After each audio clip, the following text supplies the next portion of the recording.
മനുഷ്യപുത്ര, നീ സോർ രാജാവിനെ കുറിച്ചൊരു വിലാപം തുടങ്ങണം. എന്ത് തുടങ്ങണം? വിലാപം തുടങ്ങണം. കാരണം അവന്റെ കാര്യം പോക്കാകാൻ പോവുക. പിശാചിന്റെ കാര്യം പോക്കാകാൻ പോവുകയാ.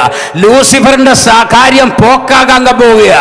ഇവൻ എത്രമാത്രം ഇന്ന് ശക്തനാണെങ്കിലും, എത്രമാത്രം വലിയവനാണെങ്കിലും, എത്രമാത്രം പ്രവർത്തനക്ഷമത ഉള്ളവനാണെങ്കിലും, എത്ര ശക്തമായ ദൂതന്മാർ അവന്റെ കൂടെ ഉണ്ടെങ്കിലും അവനൊരു വിലാപം കഴിക്കേണ്ട ദിവസം വരികയാ.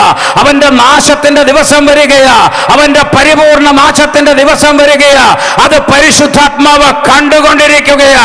അതുകൊണ്ടാണ് ഈ വിലാപം കഴിക്കുന്നത്. സാധാരണ ഈ വേദഭാഗമൊന്നും അങ്ങനെ ആൾക്കാരെടുത്ത് കൈകാര്യം ചെയ്യാറില്ല. കാരണം അത് സമ്മതിക്കുകയല്ല അവൻ. അതതിന്റെ കാര്യം. വിലാപം തുടങ്ങി അവനോട് പറയേണ്ടത്, യഹോവയായ കർത്താവ് ഇപ്രകാരം അരുളി ചെയ്യുന്നു, നീ മാതൃകാ മുദ്രയാകുന്നു. അവന്റെ തുടക്കവാ, അവന്റെ ബിഗിനിങ്ങാ.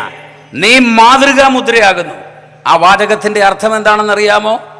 ഏറ്റവും സുന്ദരമായത്, ഏറ്റവും മനോഹരമായത്, സൃഷ്ടിപരമായി ഏറ്റവും പൂർണ്ണതയുള്ളത്, ധിഷണാപരമായി ഏറ്റവും സമ്പന്നമായത് ഒന്നുണ്ടാക്കുകയാണെങ്കിൽ അത് നിന്നെപ്പോലായിരിക്കണം എന്ന് പറഞ്ഞാൽ മനസ്സിലായോ?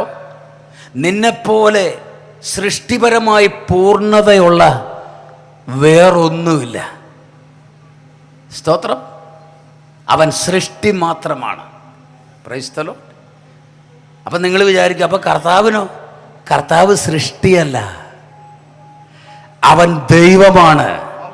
അവൻ ദൈവിക ത്രിത്വത്തിനകത്തെ ഒരു ഐഡിയ ആയി നമുക്ക് കാണാൻ കഴിയുന്നു, ത്രിയേകത്വത്തിനകത്ത്. അതേ സമയത്ത് തന്നെ അവൻ പൂർണ്ണ ദൈവവുമാണ്. ഒരു ദൗത്യത്തോടനുബന്ധിച്ചാണ് ഈ പുത്രൻ എന്ന ഓഫീസ് പ്രവർത്തിക്കുന്നത്. അതിനൊരു ദൗത്യമുണ്ട്. ആ ദൗത്യമുണ്ട്, വേറെ ചില കാര്യങ്ങളുണ്ട്. കർത്താവ് അനുവദിച്ചാൽ ഞാനത് വിശദീകരിക്കാൻ.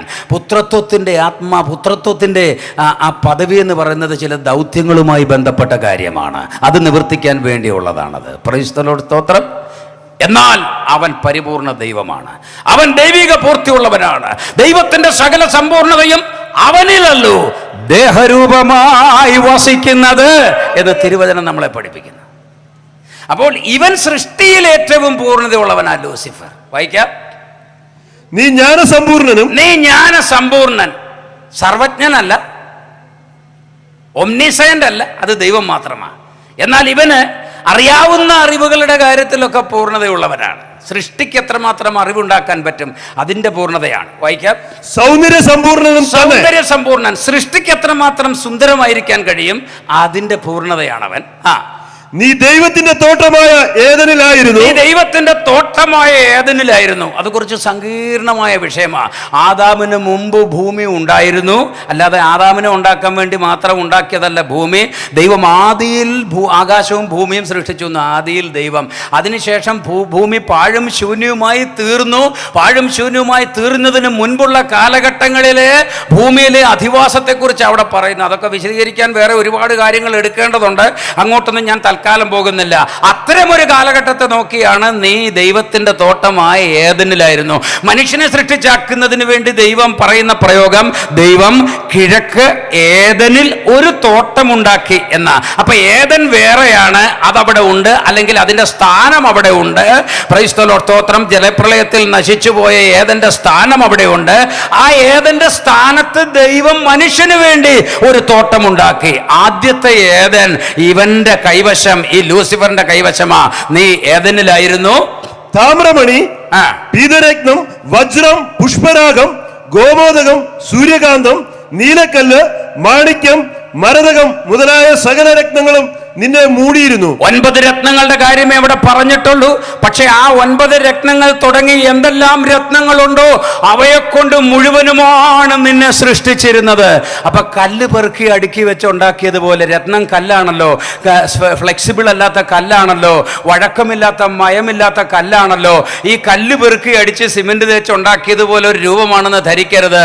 യഹൂദന്റെ പുസ്തകത്തിൽ പറയുന്ന കല്ലുകളുടെ ആ പുരാതന സ്വഭാവം ദൈവികമായ വ്യവസ്ഥയിൽ ഭൂമിയിലെ രത്നങ്ങളെക്കുറിച്ച് പഠിച്ചാൽ അത് വഴക്കമുള്ളതായിട്ടാണ് കാണപ്പെടുന്നത്. എന്തിനാണ് ദൈവം ഭൂമിയിലെ പൊടി കൊണ്ടുണ്ടാക്കി എന്നാണ് പറഞ്ഞിരിക്കുന്നത്. എന്നിട്ട് നമ്മൾ മണ്ണ് കുഴച്ച് ഇഷ്ടിക ഉണ്ടാക്കിയതുപോലെ അല്ലല്ലോ ഇരിക്കുന്നത്, അതുപോലെ കട്ടിയായിട്ടല്ലല്ലോ ഇരിക്കുന്നത്. നമ്മൾ ഫ്ലെക്സിബിൾ ആയിട്ടാണ്, മാംസമായിട്ടാണ് ഇരിക്കുന്നത്. മണ്ണ് കുഴച്ച് ദൈവം ഉണ്ടാക്കിയപ്പോൾ ഇത് തൊട്ടാൽ ഞെങ്ങുന്ന തരത്തിൽ, വലിച്ച് നീട്ടാവുന്ന തരത്തിൽ, സ്പർശിക്കാവുന്ന തരത്തിൽ മാർദ്ദവമുള്ളതായിട്ടാണ് ദൈവം ഈ മണ്ണിനെ ഉണ്ടാക്കി വെച്ചിരിക്കുന്നത്.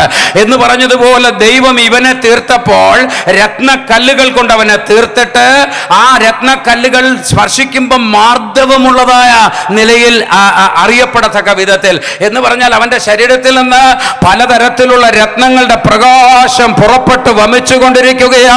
അതുകൊണ്ടാണ് ഇതിലും സുന്ദരമായിട്ടൊരു സൃഷ്ടിയെ ഉണ്ടാക്കാൻ സാധ്യമല്ല. നീ മാതൃകാ മുദ്രയാകുന്നു. വായിക്കാം. നിന്നെ തീർത്ത നാളിൽ നിന്നിലുള്ള തടങ്ങളുടെയും കൂടുകളുടെയും പണി പൊന്നുകൊണ്ടുള്ളതായിരുന്നു. നിന്നെ തീർത്ത നാളിൽ നിന്നിലുള്ള തടങ്ങളുടെയും കൂടുകളുടെയും പണി പൊന്നുകൊണ്ടായിരുന്നു എന്നത് മൂലപദങ്ങളിൽ നിന്നെടുത്ത് അതിനെ ശരിയായി ഭാഷാന്തരം ചെയ്താൽ നിന്റെ ശരീരത്തിനകത്തെ സംഗീത ഉപകരണങ്ങൾ, അതിൻ്റെ റീഡുകൾ സ്വർണം കൊണ്ട് നിർമ്മിച്ചത് ആയിരുന്നു. അവന്റെ പണി എന്തായിരുന്നു? അവിടെ എഴുതിയിട്ടുണ്ട്, അവൻ ചിറക് വിടർത്ത് മറയ്ക്കുന്ന കെരൂബായിരുന്നു. അവൻ ചിറക് വിടർത്ത് മറയ്ക്കുമ്പോൾ അവൻ ദൈവത്തെ ആരാധിക്കുന്ന ആരാധനാ ദൂതന്മാരിൽ തലവനായിരുന്നു. അവൻ ദൈവത്തെ ആരാധിക്കുമ്പോൾ, പ്രൈസ് ദ ലോർഡ്, അവൻ ചിറക് വിടർത്ത് മറയ്ക്കുമ്പോൾ അവന്റെ വശങ്ങളിലുള്ള റീഡുകളിൽ നിന്ന് പുറപ്പെടുന്ന സംഗീതം പ്രപഞ്ചത്തെ ആകമാനം ആനന്ദകരമായ ഒരു അനുഭവത്തിൽ മുക്കുമായിരുന്നു. അവന്റെ ആരാധന സ്വീകരിച്ചുകൊണ്ട് സ്വർഗത്തിലെ ദൈവം തന്റെ സിംഹാസനത്തിലിരുന്ന് സന്തോഷിക്കത്തക്ക വിധത്തിൽ, ദൈവസിംഹാസനത്തെ സന്തോഷിപ്പിക്കത്തക്ക വിധത്തിൽ അവൻ ആരാധിക്കുന്നവനാ. നമുക്കറിയാമല്ലോ, ഈ ഇലക്ട്രോണിക് ഓർഗനൊക്കെ വരുന്നതിന് മുമ്പ് പഴയ ഹാർമോണിയത്തിൻ്റെ ചർച്ച് ഓർഗൻ ഉണ്ടല്ലോ, പഴയ ഹാർമോണിയം, അതിനെക്കുറിച്ച് നിങ്ങൾക്കറിയാമല്ലോ. അതിനകത്തൊരു റീഡുണ്ട്. നമ്മൾ വില്ലീസ് അടിക്കുമ്പം ആ റീഡുകൾക്കകത്തുകൂടെ കാറ്റ് കയറി പോകുന്നത് കൊണ്ടാണ് ഈ ശബ്ദങ്ങൾ, സപ്തസ്വരങ്ങൾ, സംഗീതനാദം ഒക്കെ വരുന്നത്. അതുപോലെ ക്ലാർനെറ്റ് ഉണ്ടല്ലോ, ക്ലാർനെറ്റിൻ്റെ ചുവട്ടിലൊരു റീഡുണ്ട്. വിദേശ രാജ്യങ്ങളിൽ നിന്നൊക്കെ എഴുതിയാണ് ഈ ക്ലാർനെറ്റ് ഉള്ളവർ ആ റീഡ് വരുന്നത്. അതൊരു പുല്ലാണ്, വിദേശത്തെവിടെയോ വളരുന്നൊരു പുല്ലാണ്. ആ പുല്ലിൻ്റെ ഇച്ചിരി കട്ടിയുള്ളൊരു പുൽത്തണ്ടാണ്. ആ പുൽത്തണ്ട് ഉണക്കി ഒരു പിളർപ്പുണ്ടാക്കി അവരിങ്ങോട്ട് അയച്ചു തരും. അത് ക്ലാർനെറ്റിന്റെ ചുവട്ടിൽ വെച്ച് നമ്മൾ ഊതുമ്പം ശബ്ദം പുറത്തു വരും. മനോഹരമാണ് ക്ലാർനെറ്റ്. ഒരുപാട് സാങ്കേതിക സങ്കീർണതകൾ ഇതിൻ്റെ നിർമ്മിതിയിലുണ്ട്. എന്നാൽ എന്തെല്ലാം ഭംഗിയും സാങ്കേതിക സങ്കീർണതയും ഒക്കെ ഉണ്ടെങ്കിലും അതിൻ്റെ ചുവട്ടിലിരിക്കുന്ന ഈ പിളർത്തിയ പുല്ലിന്റെ കഷണം ഇല്ലെങ്കിൽ അതിൽ സംഗീതമില്ല. അപ്പൊ റീഡുകളിൽ നിന്നാണ് സംഗീതം വരുന്നത്. ഇതുപോലെയാണ് ഇവന്റെ ശരീരം സൃഷ്ടിച്ചിരുന്നത്, റീഡുകൾ വെച്ച്. Praise the lord. ഇവനിങ്ങനെ ചിറക് വിടർത്തി മറച്ചാൽ മതി. ലോകത്താർക്കും ഇതുവരെ ഉണ്ടാക്കാൻ കഴിഞ്ഞിട്ടില്ലാത്ത സംഗീതാരാധനയുടെ സമ്പൂർണത മുഴുവൻ അന്ന് വെളിപ്പെടുമായിരുന്നു. പ്രപഞ്ചം കോരിത്തെരിച്ചു നിൽക്കുമായിരുന്നു. Praise the Lord.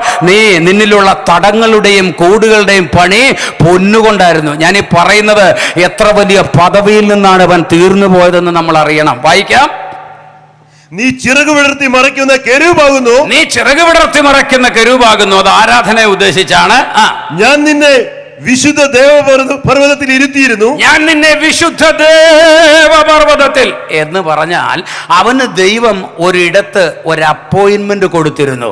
അവന് ഇരിക്കാൻ ഒരു സ്ഥാനം കൊടുത്തിരുന്നു. അവന് ദൈവം ഒരു പദവി കൊടുത്തിരുന്നു. ആ പദവിയിൽ ഇരുന്നു കൊണ്ട് അവൻ പ്രവർത്തിക്കേണ്ടതായിരുന്നു. ആ പദവിയിൽ ഇരുന്നു കൊണ്ട് അവൻ തൻ്റെ ദൗത്യം നിർവഹിക്കേണ്ടതായിരുന്നു. ആ പദവിയിൽ ഇരുന്നു കൊണ്ട് മാത്രം അവൻ തൻ്റെ കർമ്മ പദ്ധതികൾ ദൈവത്തിനു വേണ്ടി നിവർത്തിച്ചു വിനയാന്വിതനായി നിൽക്കേണ്ടതായിരുന്നു. വായിക്കാം. നീ അഗ്നിമയ രഥങ്ങളുടെ മധ്യ സഞ്ചരിച്ചു പോന്നു. അഗ്നിമയ രഥങ്ങൾ എന്നത് തെറ്റായ ഭാഷാന്തരമാണ്. അഗ്നിമയ രത്നങ്ങളാണ്. വലിയ വലിയ രത്നക്കല്ലുകൾ, ജ്വലിക്കുന്ന രത്നക്കല്ലുകൾ, തീ പോലെ, തീനാളം പോലെ പ്രഭചൊരിയുന്ന രത്നക്കല്ലുകൾക്കിടയിലൂടെ നടക്കുക. നമ്മൾ മുറ്റത്ത് വിരിച്ച കട്ടയുടെ മുകളിൽ കൂടെ ഒക്കെ, പൂട്ടുകട്ടയുടെ മുകളിൽ കൂടെ നടക്കുന്നത് പോലെ, അല്ലെങ്കിൽ മുറിക്കകത്ത് നമ്മൾ പ്രൈസ്തലോ ടൈലേ കൂടെ നടക്കുന്നത് പോലെ ഇവൻ നടക്കുന്നത് എങ്ങനെ? ദൈവം ഓരോരുത്തരും ഉണ്ടാക്കി കൊടുത്ത സൗകര്യം കണ്ടു. ഈ സൗകര്യം ഉണ്ടാക്കി കൊടുത്ത് അവൻ നെകളിച്ചു പോയോണ്ടാ നമുക്ക് പലർക്കും വലിയ സൗകര്യം ഒന്നും ഉണ്ടാക്കി തരാത്തെ.